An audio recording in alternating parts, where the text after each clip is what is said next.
Hey, welcome into the Stinkin Truth Podcast alongside Mike Evans. I am Mark Schlereth. Thank you so much for making us a part of your day as week 3 is wrapped up. Mike, how are you doing, my friend? I'm doing great, but I have a feeling you're doing really great because, as you always like to tell all of us, you're a good loser, but you're a really bad winner. And in the wake of Russell Wilson, I don't know what word you want to use, failing again, or at least being told his services are no longer wanted again.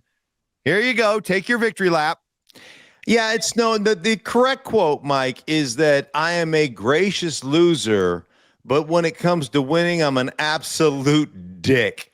And yeah, I felt like I won. And not that I want to take some perverse pleasure in Russell Wilson getting fired. I don't. I don't wish that on people. I know, hey, does anybody know what it's like getting fired? I just like, hey, I just was living in New York and then I found myself not living in New York anymore. So I know what that feels like. And I'm not rooting for that. It's more that I'm rooting against Rusty's. There are still people out there that are trying to show me his stats from week 2 when he played arguably the worst defense in the history of the National Football League, that their only job is to give up explosive plays in the Dallas Cowboys. He was so awful in week 1 and in week 3 that I am surprised that it took this long. And I had said this months and months ago during training camp or before training camp. I'd fire his ass right then and move on to Jaxson Dart. So, yeah, it's not that I take perverse pleasure. I do take pleasure in fighting with Rusties, fighting with people who don't know jack about football that want to tell me the guy is still great. Other than throwing a deep ball, mention one thing that he does well. And the thing that drives me crazy, Mike, and listen, man, I'm guilty as charged. I'm raising my hand right now. Wait a minute. Raise my hand. I am guilty. When the Broncos signed him, I had a lot of my buddies from Seattle, a lot of the guys I went and played college football with, text me and like, good riddance. That guy couldn't play dead in a Western. And I'm like, are you guys crazy? Like what? Like what did he do to you? Like scorned lovers? What happened? How come you're so angry with Russ? I mean, all he's done is compete and he's run around. He throws the moon ball and then, and they go, and all of them just said, just wait until you hear Corny Van Cornerson or whatever you want to call, just wait until you hear this guy and all his corny cliches. Just wait till you hear this guy and the unauthentic or the inauthentic nature of Russell Wilson. And I'm like, you guys are bitter. You guys are this. You guys are that. And then I see, let's ride. And I see him showing up to the stadium, pulling his Louis Vuitton luggage with it, and you getting into his Bentley, like, hey man, gonna go let it loose, and just all the cringeworthy. Hey man, I don't know what it is, man. I heal quickly. Maybe I got Wolverine blood. Like, and all the bullshit that you're just like, really, dude, shut up and take responsibility. And where I was done, Mike, obviously you start really critically looking at game tape and coaches tape. And you talk to coaches not only back in Seattle, but you talk to coaches in Denver, and you start to see all the things that he doesn't do well, all the things that he doesn't read out, all the things that are just kind of scarlet letters in the coaching community with his skill set. And you start to see that stuff. And then I have a game his first year here. And this is probably where I was like, I'm done. I'm finished. So I'm calling a game.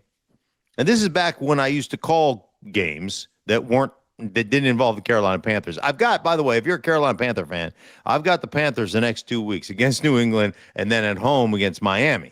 So you know what? You're welcome. This is gonna be enjoyable. Text me or hit me up on Twitter and tell me what you'd like me to talk about with the Carolina Panthers.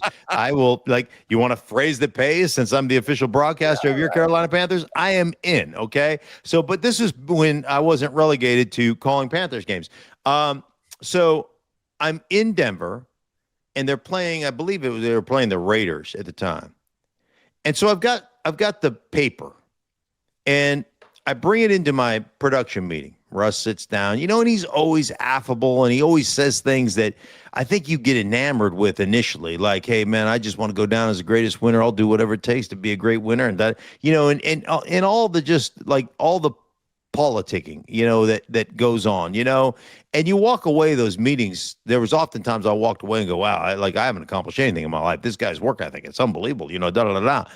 And so then he starts playing. He's playing poorly. He finishes his career in Seattle playing poorly. He's not playing well at all in Denver. It's awesome. He's got. I mean, it's not awesome at all. And he's got all the little stupid phrases that you're annoyed with. And so I pick up the paper, right, and I've got some quotes from Russell Wilson, and I read the quotes to him, and I said, right here it says, and this is you, quote. I've got to play better going forward. End quote. I was like, great. I'm glad we've come to that kind of conclusion. Russ, what do you need to do? Give me some tangible things that you need to do better. Well, when we get down in the red zone, we've got to, whoa. You're not a French waiter. I didn't ask we. I want I. I have to do this better. I have to do this better. So give me some tangible things that you have to do better. And it goes right back into it. Well, as an offense, we, and I'm like, no, that's not what I asked. I'm like, I stopped the meeting again the second time and asked him for a third time. It's not what I'm looking for. Get anything tangibly. Hey, man, at the line of scrimmage, I've got to see coverage better. Anything. Just give me anything. Make something up. I just want you to give me anything. So I give him a third opportunity, and he's like, and he goes right back into, hey, we as an offense, play calling, and this, that, and that. And I'm like, I'm done. I'm done. Can't help himself. No, there was just no way that he could talk honestly about and critique himself. And listen, man, maybe I grew up at a different time. I don't think I did. But as an NFL player, man, if you can't be the league and people and guys like you and I, we're going to have our critiques. We're going to be critical. But nobody should be more critical of your game than you. You could say whatever you wanted. You covered the Broncos when I was playing with the Broncos, Mike.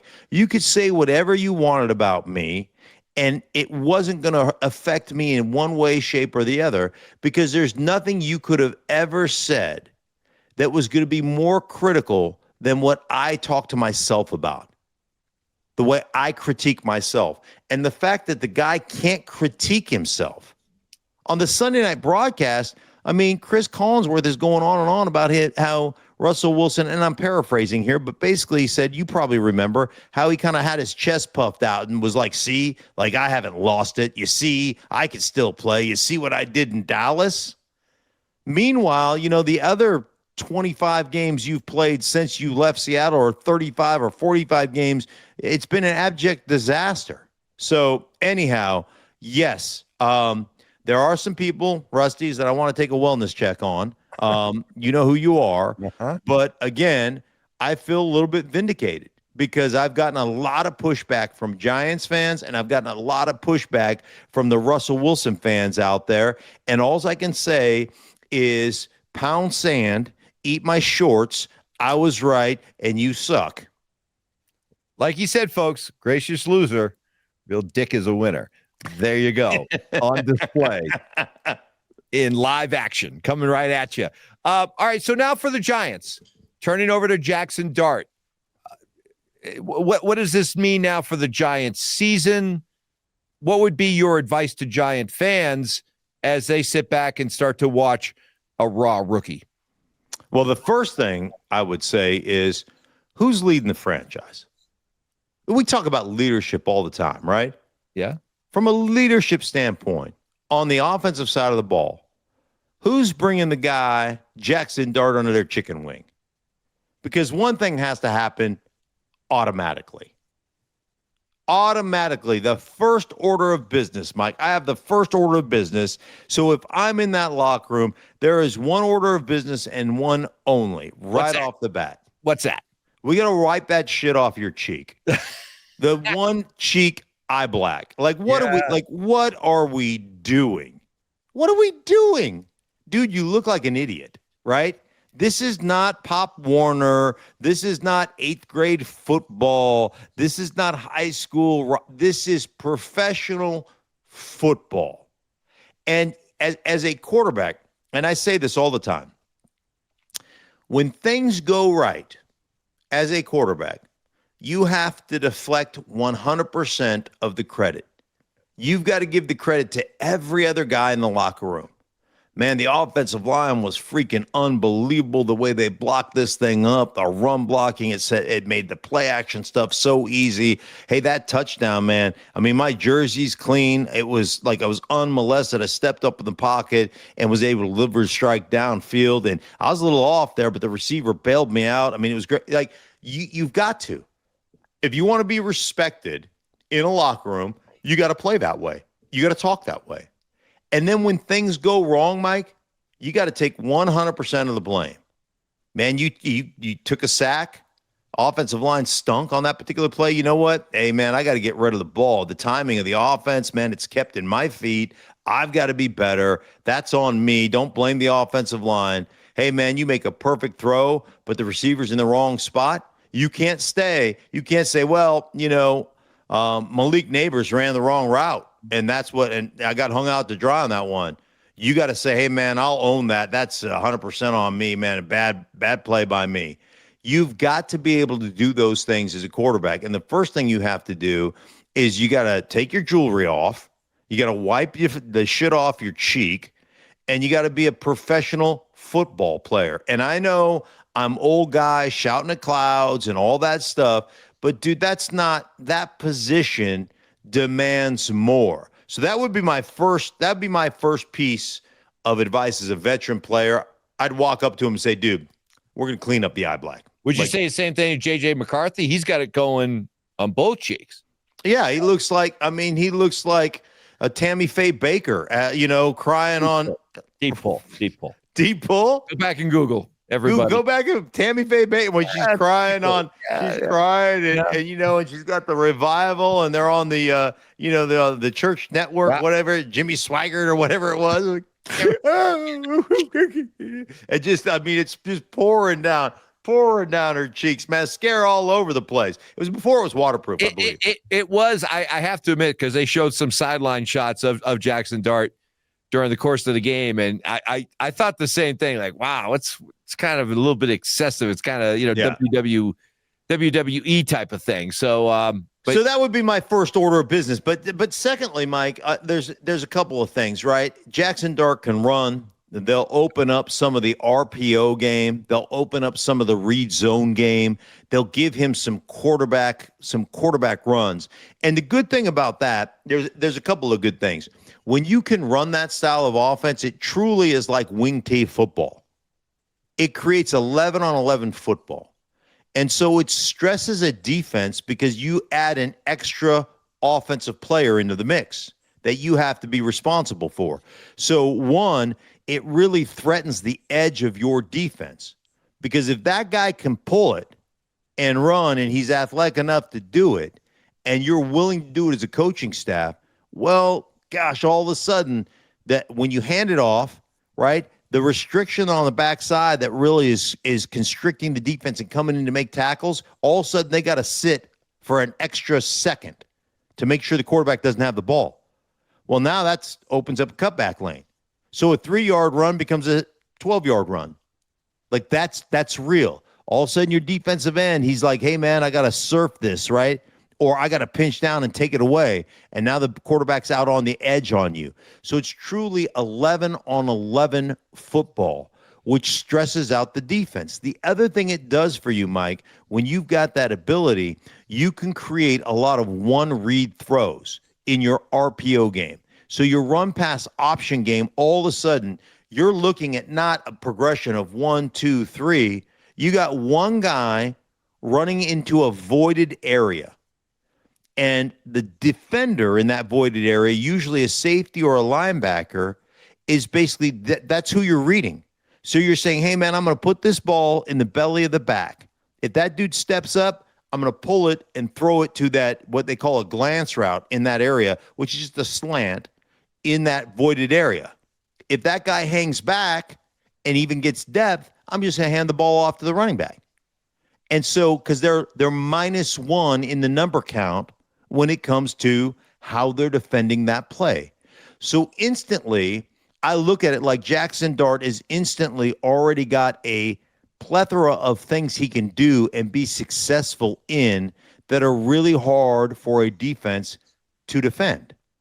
So that's a plus. And if you go all the way back to 2022, when Daniel Jones was in his first year under Brian Dable, that's what they did.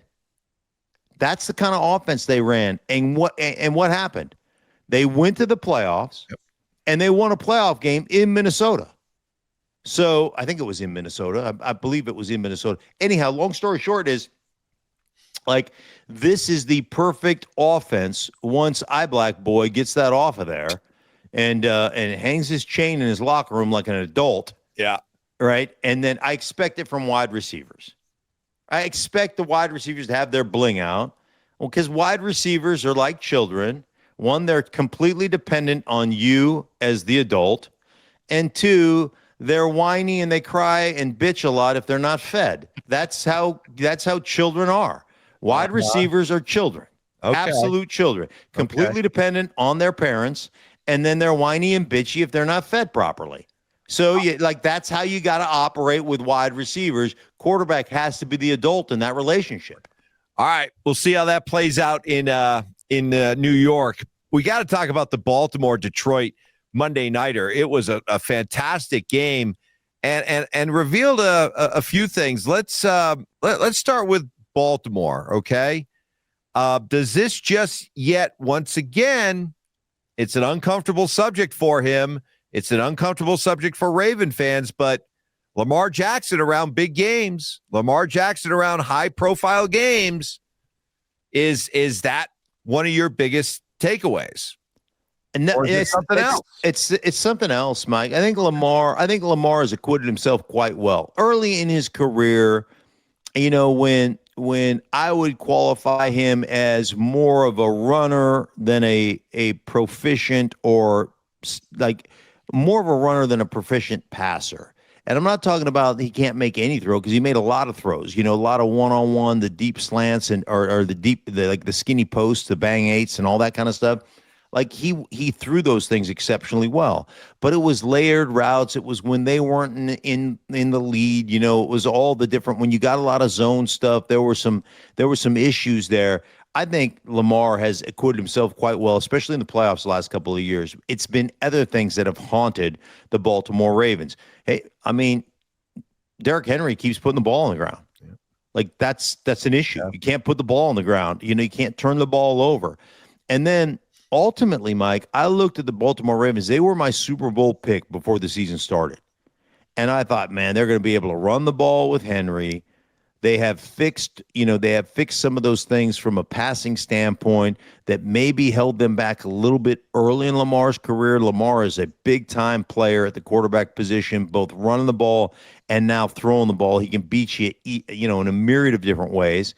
And I thought big physical defense, like they went out and bolstered their back end. They've got basically the best safety in football. They've got some skilled, like really good long-term corners out there. Like I thought that this was going to be their year. Defensively, they gave up over 40 to to Buffalo, and then over 38 to Detroit.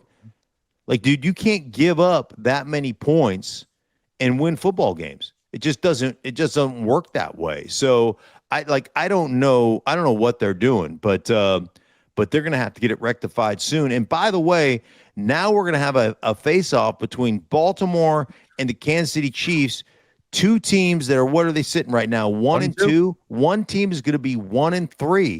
And Baltimore has not played defense. They have not been able to get people off the field in critical situations. They've got a running back who's, a Hall of Fame running back that keeps putting the ball on the ground. And then I look at Kansas City. Name one thing that Kansas City does well on offense. You can't. They don't block people. There's football hubris when it comes to play calling because they don't want to run the football.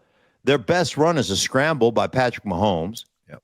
Travis Kelce and Andy Reid are going after each other on the sideline. Travis Kelce at the top of his stem is not creating separation. He's not getting wide open. He's never been a guy that has been, a trained killer when it comes to blocking people. And from the receiving standpoint, man, they don't have one guy that you can count on. How many times are we going to see Patrick Mahomes get on in duress and throw it a backward lateral to a running back that's not expecting it? I mean, I was like, yeah, we did this once, and then we did it again in that game Sunday night. Now, luckily, they were playing Russ and the Giants. But if you play a good team, I mean, forget a good team. If you play an average team, you lose that game. You're going to lose that game. So they don't do anything offensively well, Mike. I mean, this feels like it's for the season.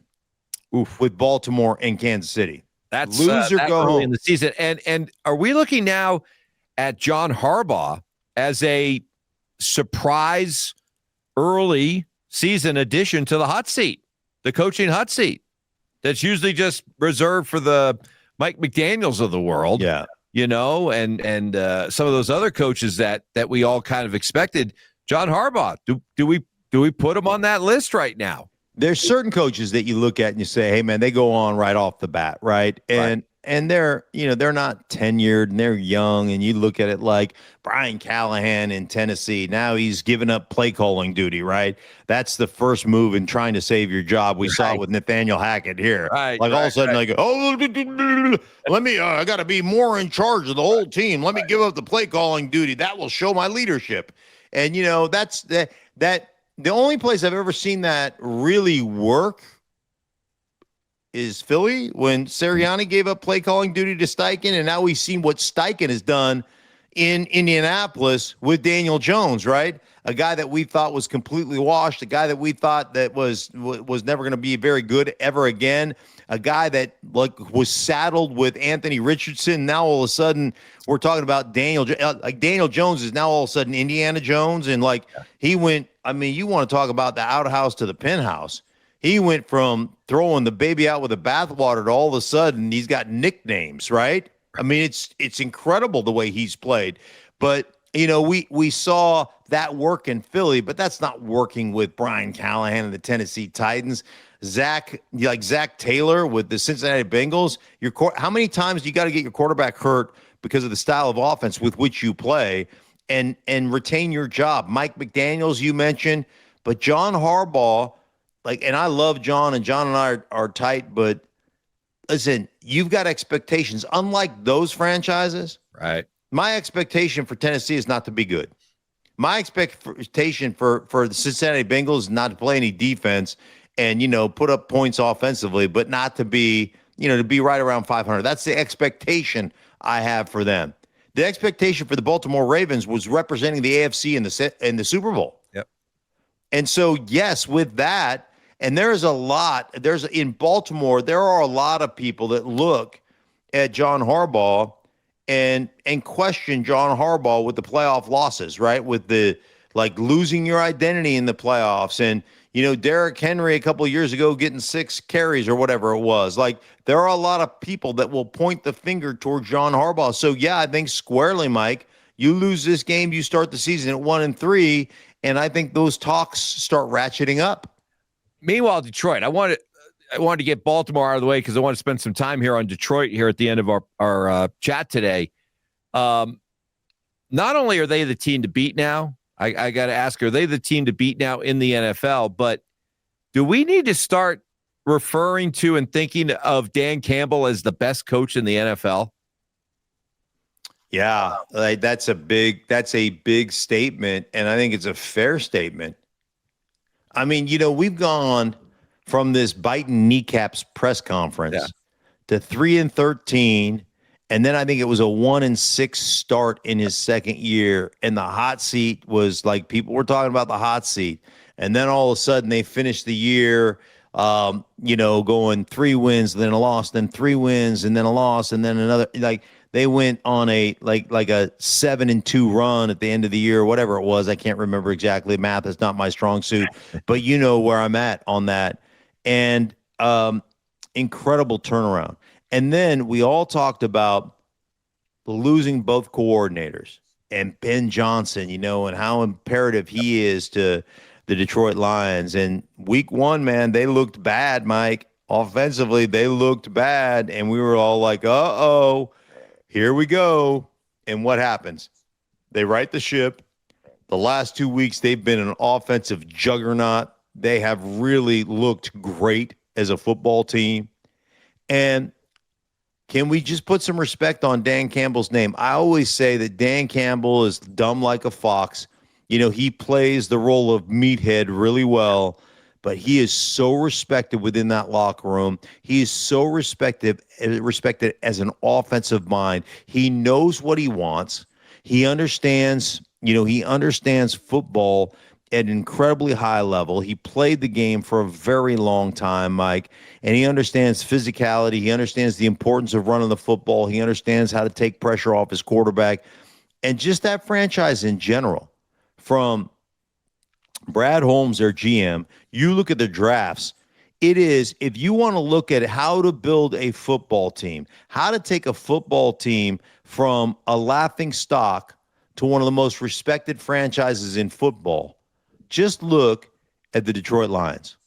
Look at what they have built. Their drafts have been on. You go back to 2016 with Decker. Go back to 2016 with Glasgow. Go back through the drafts over the last few years. They've been remarkable. Remarkable. I mean, you look at Brian Branch and how great a player Brian Branch is. Hutchinson, unbelievable player that Hutchinson is. You look at Penei Sewell, arguably the best offensive lineman in football. You look at Amon-Ra St. Brown, Williams, like Jamison Williams is tremendous. Sam Laporta, like he's right up there in that group of 5 of the best tight ends in football. You look at the way they built their team, the free agents going out and getting Montgomery. And while you're having Montgomery, still having the wherewithal to pick Gibbs. Yeah. I mean, it's amazing. It's a case study on how to build a football team, and then the production they're getting from all those guys offensively, and ultimately going out and believing in Jared Goff. And I'm not going to call Jared Goff a top 5 quarterback, Mike, but he's somewhere between 6 and 9. Yep. And you talk to Dan Campbell. Dan Campbell wouldn't trade him for anybody. He's like, his ability to throw it into tight windows. He's the best tight window quarterback I've ever watched play. And he's not running away from anybody. He's not going to scramble around. But that dude just competes, and he plays his butt off. And so, yeah, I mean, Coach of the Year. The other thing you have to think about with Dan Campbell and the Detroit Lions is how have they changed the game? Influential. Right. Absolutely. We talk about, the first time I ever met Sean Payton had me come out to his facility with New Orleans. And he takes me in his office. So he asked me to speak after they won a championship because I'm a sought-after public speaker. Well, you're one of the few people that know what it's like to win a Super Bowl. Yeah. Never mind 2 in a row. Right. And many, many, many, many, many, many people, companies, seek out the wisdom of one Stink. Yes. They're like, we need you to address our corporate fellowship. And I'm like, for a small fee, I can definitely shake that moneymaker for a small fee and a first-class ticket and 5-star accommodations. I can be yours. And so he has me out to New Orleans, and the first thing he does, he takes me up to his office. And they had these big square beta projectors with the beta tapes, and he grabs tape from 97, 98 Broncos. And he plugs it in.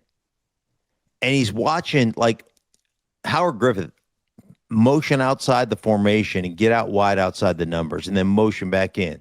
And he goes, genius. He goes, so simple, but genius. He goes, he's the first guy that ever gave his quarterback a man zone read by moving running backs out in and out of the backfield to see who matches them, Do they just kick it over and have a corner over there, or do they move the linebacker all the way outside the numbers?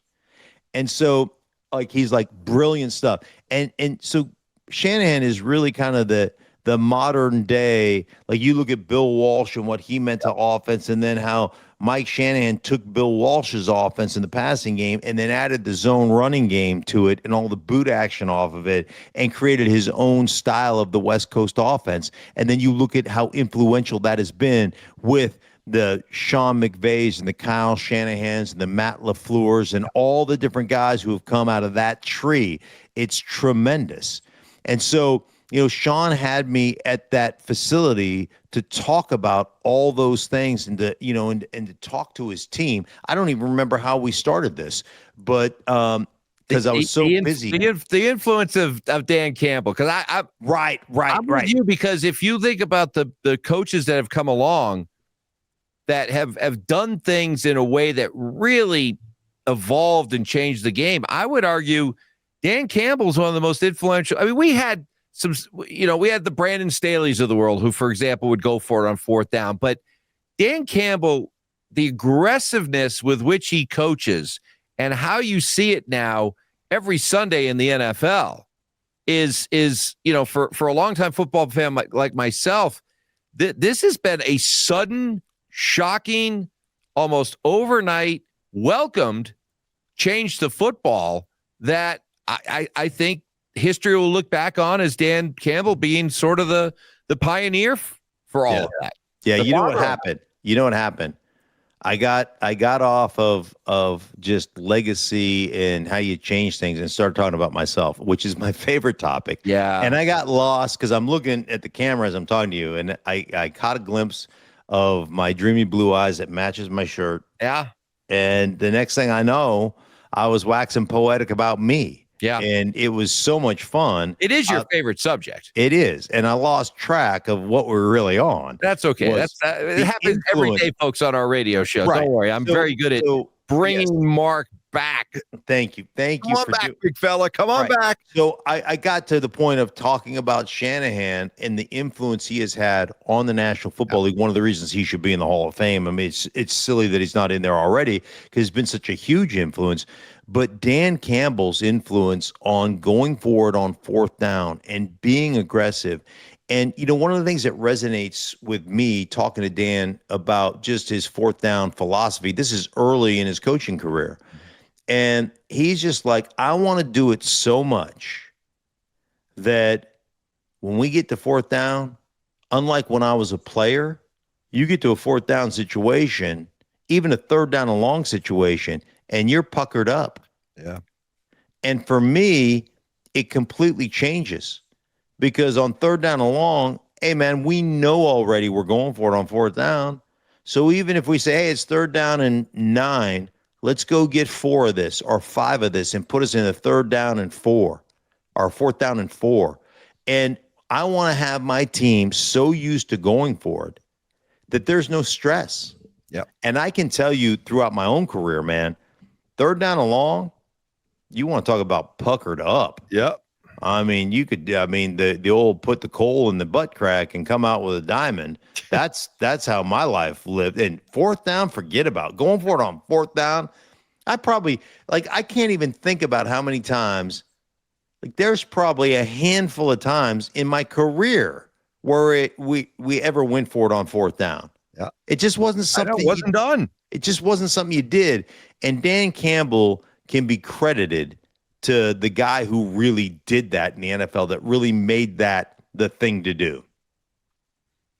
All right. Well, it's once again, it didn't take long, for the Lions to go from some question marks after week 1 to now arguably looking like, the team to beat in the NFL. It can change rapidly, huh? Yeah.